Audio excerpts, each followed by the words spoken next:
ఉండేటటువంటి ఒక భావజాలం కలిగినటువంటి ఒక ఐడియాలజీని కలిగినటువంటి ఆ పదాల్లో ఉండేటటువంటి సంస్థనే పీడిఎస్గా మనం అర్థం చేసుకోవచ్చు. ఇంతకుముందు అనిల్ మాట్లాడాడు, చారిత్రాత్మకమైనటువంటి ఈ ఉస్మానియా యూనివర్సిటీ గడ్డ మీద 50 ఏళ్ల కిందనే పీడిఎస్ సంస్థ నిర్మాణం కోసం ఈ వ్యవస్థలో జరుగుతున్నటువంటి దుర్మార్గాల్ని, ఈ వ్యవస్థలో కొనసాగుతున్నటువంటి దోపిడీ తత్వాల్ని, వాటన్నింటినీ ఎదిరించడం ద్వారా ఒక ప్రజాస్వామ్యయుతమైనటువంటి సమభావన కలిగినటువంటి professor assistant arts college principal కొండనాగేశ్వర సార్ని వేదికపైకి రావాల్సిన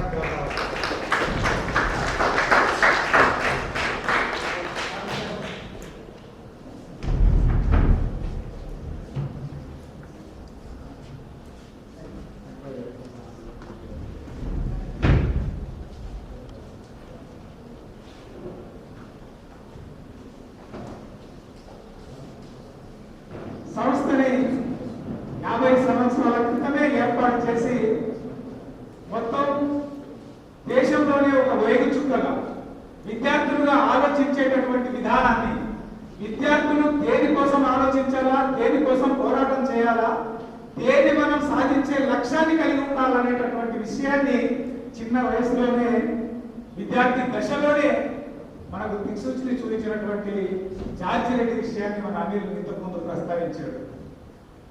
47లో ఈ దేశానికి స్వాతంత్రం వచ్చిందని చెప్పబడిన తర్వాత ఈరోజు 2024 అంటే 2047కు చేరువగా వెళ్తా ఉన్నాం. అంటే ఇంకా అతి కొద్ది సంవత్సరాల్లో 100 సంవత్సరాలకి పోతున్నటువంటి ఈ నేపథ్యంలో, అంటే 70 సంవత్సరాల తర్వాత కూడా ఈ రోజుకి ఈ దేశంలో ఉండేటటువంటి విద్య పరిస్థితి ఏమిటి, విద్యార్థుల పరిస్థితి ఏమిటి, విద్యారంగం పరిస్థితి ఏమిటి అనేటటువంటి చర్చ దగ్గర మనం ఉన్నాము. అంటే ఇన్ని సంవత్సరాల తర్వాత ఈ దేశం యొక్క పాలన గురించి మనం మాట్లాడుకోవాల్సిన అవసరం ఏర్పడుతుందంటేనే మనం దీని గురించి మరొకసారి ఆలోచించుకోవాల్సిన అవసరం ఉన్నది. ఎందుకంటే రాజ్యాంగం రచించిన సందర్భంలోనే ఒక 10 సంవత్సరాల్లో ఈ దేశంలో ఉండేటటువంటి పుట్టిన ప్రతి బిడ్డకు విద్యను అందించే బాధ్యత మనం తీసుకోవాలనేటువంటి రాసుకున్నటువంటి రాజ్యాంగం ఈ రోజు విద్యను అందించలేనటువంటి స్థితి ఈ దేశానికి ఎదుగుతున్నది. సీరియస్ గా ఆలోచించాలి. అంటే 70 సంవత్సరాల తర్వాత కూడా 47 నుంచి 2024 వచ్చినప్పటికీ పోనీలే మిగతా విషయాలు కల్పించామా, కల్పించలేమా, ఎందుకు కల్పించలేదు, అది ఒక రకంగా అది కూడా కల్పించవచ్చు, అయినా దాన్ని డిబేట్ చేయొచ్చు. కానీ ప్రాథమికమైనటువంటి విద్యను, అంటే మనిషి ఎదగడానికి, సమాజాన్ని అర్థం చేసుకోవడానికి, వ్యవస్థ పట్ల ఒక అభిప్రాయాన్ని కలిగి ఉండడానికి ఉండే విషయానికి సంబంధించినటువంటి అతి ముఖ్యమైన విద్యకు సంబంధించిన విషయాన్ని ప్రభుత్వం అందించకపోవడం అనేది ఇది నిజంగా ఎంత దుర్మార్గమైనటువంటి, దుర్భరమైనటువంటి విషయం అనేది మీరందరూ కూడా విద్యార్థులుగా ఆలోచించాల్సిన అవసరం ఉంది. అంటే ఈరోజు ప్రపంచీకరణ వచ్చిన తర్వాత ఎవరికి వాడే యమునా తీరి అనేటటువంటి స్థితి కూడా ఒకటి కొనసాగుతుంది. అంటే మనమేంటి, మన సాధన ఏంటి, నాది, నేను, నాకు అనేటటువంటి స్థితి అనేది సోషల్ మీడియా వచ్చిన తర్వాత, ప్రపంచీకరణ తర్వాత పెరుగుతున్నది. నిజంగా మనం అనేటువంటి స్థానంలో నాది అని వచ్చిందంటే కొన్ని అట్లా కూడా బాగవుతున్నారా అని అంటే నాది అనేటటువంటిది, నాది నాకు అనేటువంటి సంకుచితత్వం ద్వారా మనిషి అక్కడికక్కడే ఎక్కడ దాకా పోతున్నారు అంటే ఆత్మహత్యల దాకా పోయేటటువంటి స్థితి ఏర్పడుతుంది. అసలు విద్య, నేను ఇంతకు ఇప్పుడు మన వాళ్ళు చాలా సార్ వాళ్ళు కానీ అందరూ కూడా ఈరోజు డిమాండ్ చేస్తున్నాం. ఏమని చేస్తున్నాం? అందరికీ విద్య కావాలని ఈ రోజుకి డిమాండ్ చేస్తున్నాం. 70 సంవత్సరాల తర్వాత అందరికీ విద్య కావాలి, ఉచిత విద్య కావాలి, సమాన విద్య కావాలి. అసలు ఉచిత విద్య, సమాన విద్య అంటే అసలు ఈ దేశంలో కొనుక్కున్న వాడికే కొనుక్కున్నంత విద్య. అసలు ఒకరు ఢిల్లీ పబ్లిక్ స్కూల్లో చదువుతారు, ఒకరు గవర్నమెంట్ స్కూల్లో చదువుతారు, ఒకరు చైతన్యలో చదువుతారు, ఒకరు మామూలు చిన్న కాన్వెంట్లో చదువుతారు. అంటే ఇంత అసమానత్వంతో కూడుకున్నటువంటి విద్య ఇంత పెద్ద భారతదేశంలో ఈ రోజుకి వాళ్ళు చాలా మాట్లాడతారు. నరేంద్ర మోడీ గారు అయితే విచ్చలవిడిగా మాట్లాడుతున్నారు. గతంలో పాలించిన పాలకులు కూడా మాట్లాడారు. వాళ్ళు గుండెపై చేయి వేసుకొని మేము ఈ దేశానికి ఎంత చేసినామో అంతకంటే ఎక్కువ చేసినామని మాట్లాడుతున్నారు. కానీ కనీసమైనటువంటి విద్యను కూడా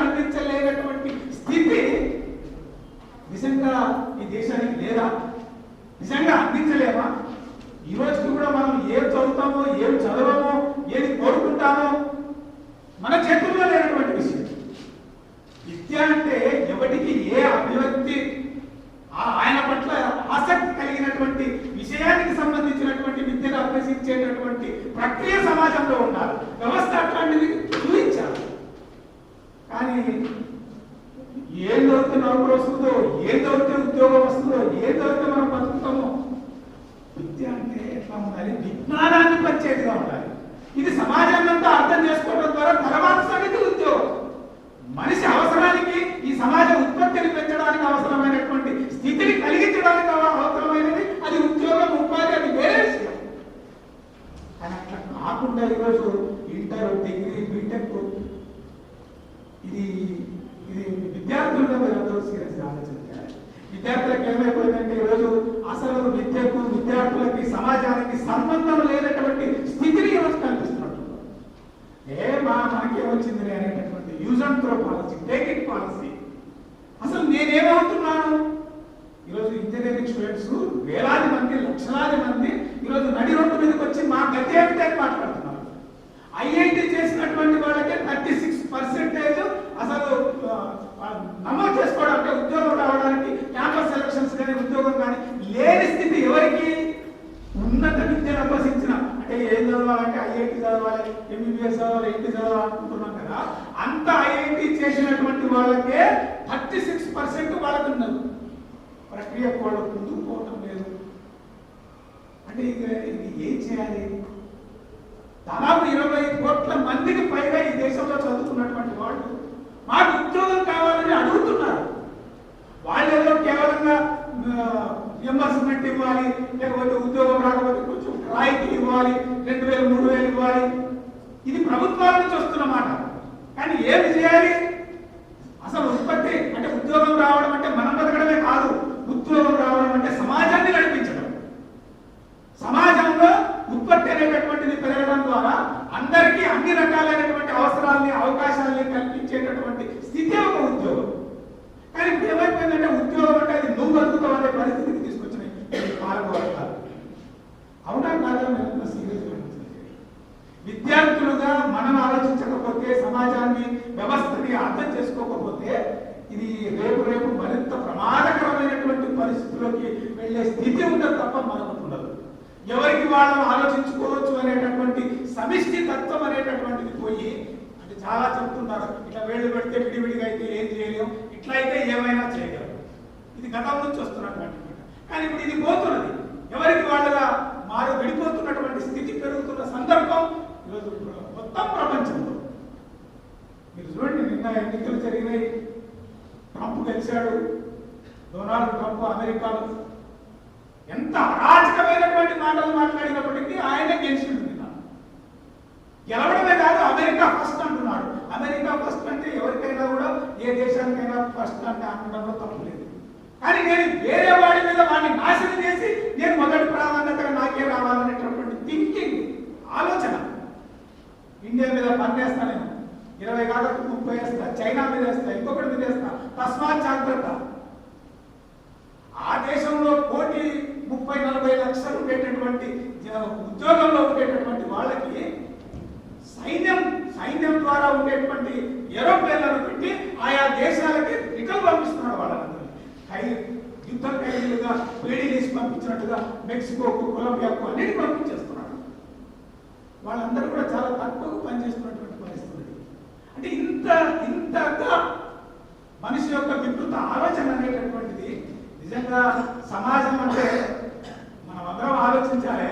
సమాజం అంటే ఇంత ఖనిజాలు కలిగినటువంటి, ఇంత భూమి కలిగినటువంటి, ఇంత శక్తివంతంగా పనిచేయగలిగినటువంటి మానవ శ్రమ, అందులో ముఖ్యంగా భారతదేశం 140 కోట్ల పైగా జనాభా ఉండేటటువంటి ఈ దేశంలో మనం ఎంతైనా చేయగలం, ఎంత ఉత్పత్తి అయినా చేయగలం. మొత్తం ప్రపంచానికి ఇచ్చే ఉత్పత్తిని కూడా శక్తి మన భారతదేశం.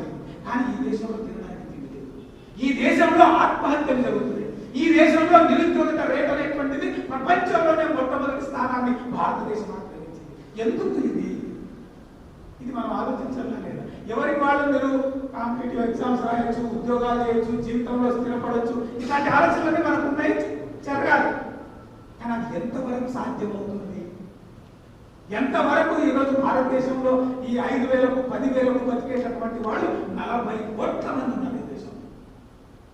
నిజంగా వాళ్ళకు ఉపాధి కల్పించలేనటువంటి స్థితి భారతదేశంలో ఉందా? వాళ్ళేదో ఈరోజు అడుగుతున్నట్టుగా నా ఇందిరమ్మ ఆవాసమా లేకపోతే ఇంకొకటి, ఇది ఈ పెన్షన్ల కోసం కాదు మనం అడిగే. పెన్షన్ అనేటువంటిది ఆత్మగౌరవానికి నష్టకరం, నేను ఇస్తానేటటువంటిది. నిజంగా ఆయన పనిచేసి ఆయన ఉద్యోగం చేసుకొని ఆయన పెన్షన్ పొందడం అనేటువంటిది ఆత్మగౌరవంతో కూడుకున్నటువంటిది. ఈరోజు రియంబర్స్మెంట్ కోసం అందరం కొట్లాడుతున్నాం.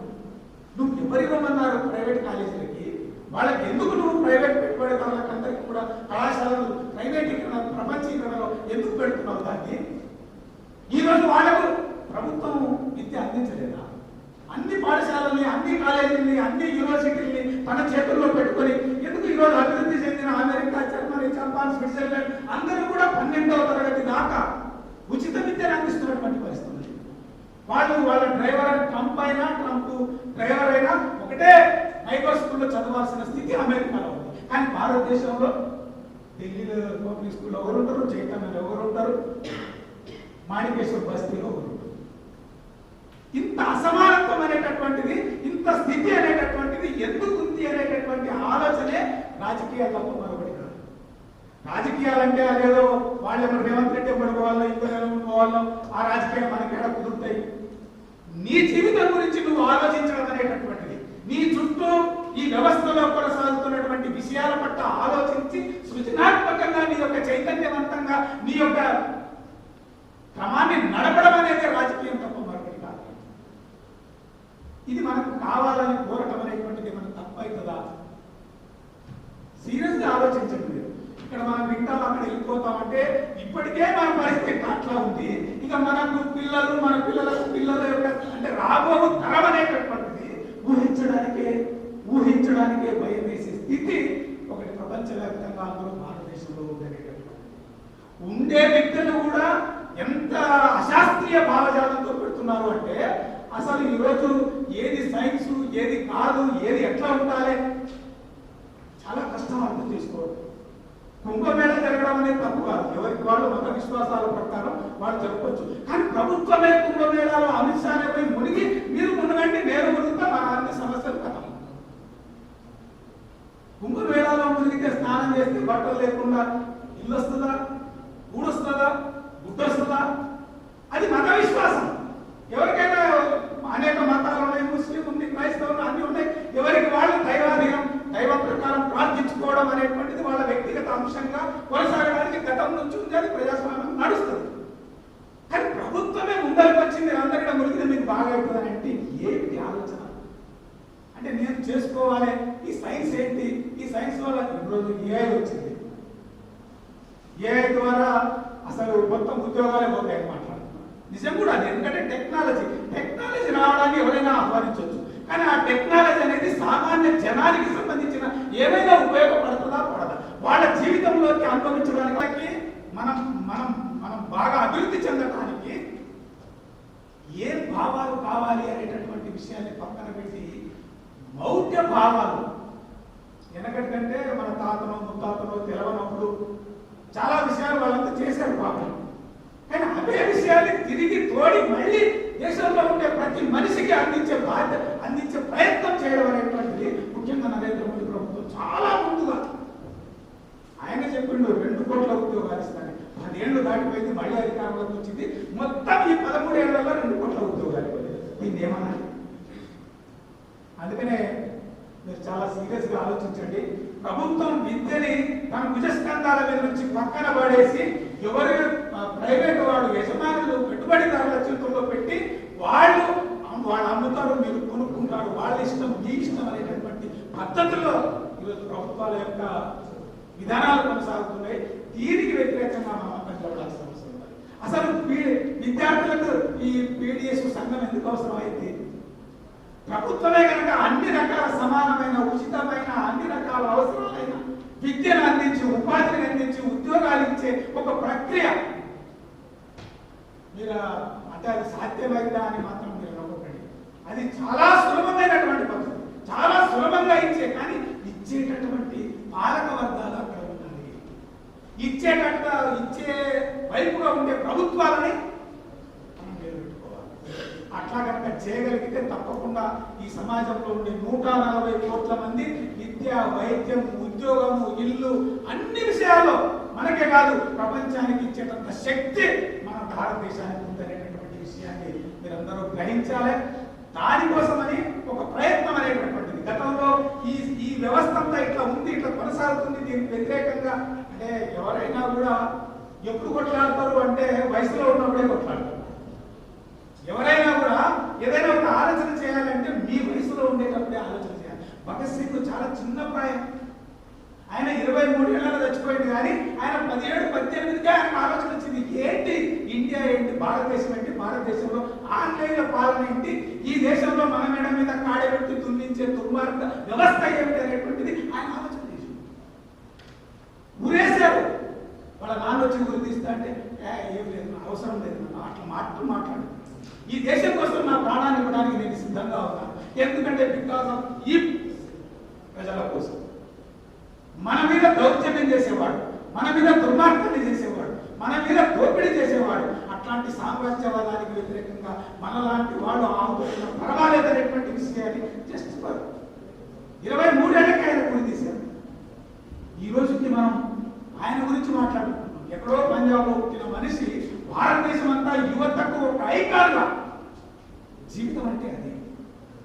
ఆజాద్ చంద్రశేఖర్ కావచ్చు, అల్లూరి సీతారామరాజు మన ఉమ్మడి ఆంధ్రప్రదేశ్ మనిషి, గదర్ వీరుడు, వీళ్ళంతా ఎవరు చిన్న వయసులో, చిన్న ప్రాయంలో ఈ దేశం కోసం, ఈ మట్టి కోసం, ఈ మట్టిలో జీవించే ప్రజల కోసం ఆలోచించే వైపుగా వాళ్ళు ఆలోచన చేశారు. అంటే మనమందరం కూడా ఈ చిన్న వయసులో ఇంకా 4 రోజులైతే మీకు ఏమైతే ఏదో ఒక ఎంప్లాయ్మెంట్లో చేస్తారు, లేకపోతే పెళ్ళి అవుతుంది, పెళ్ళి అయితే పిల్లలు అవుతారు, పిల్లలు అయితే నాన్న అమ్మ అని వాళ్ళు ఎక్కడ ఏదో పట్టుకుంటే నేను రాలేను, నేను పోలేను, ఇట్లా వచ్చేస్తుంది మనకి. అందుకనే మనకు ఉండేటటువంటి వయసులోనే, ఈ చిన్న ప్రాయంలోనే ఈ దేశం కోసం, సమాజం కోసం, విద్యార్థుల కోసం మీ వంతుగా మీరు ప్రయత్నం చేయాలని, అట్లా ప్రయత్నం చేయడం ద్వారానే మీరు నిజమైనటువంటి విద్యను అభ్యసించిన వారుగా, ఈ సమాజంలోని మానవులుగా ఒక సమాజాన్ని నిర్మించే నిర్మాతలుగా మీరు ఉండడానికి అవకాశం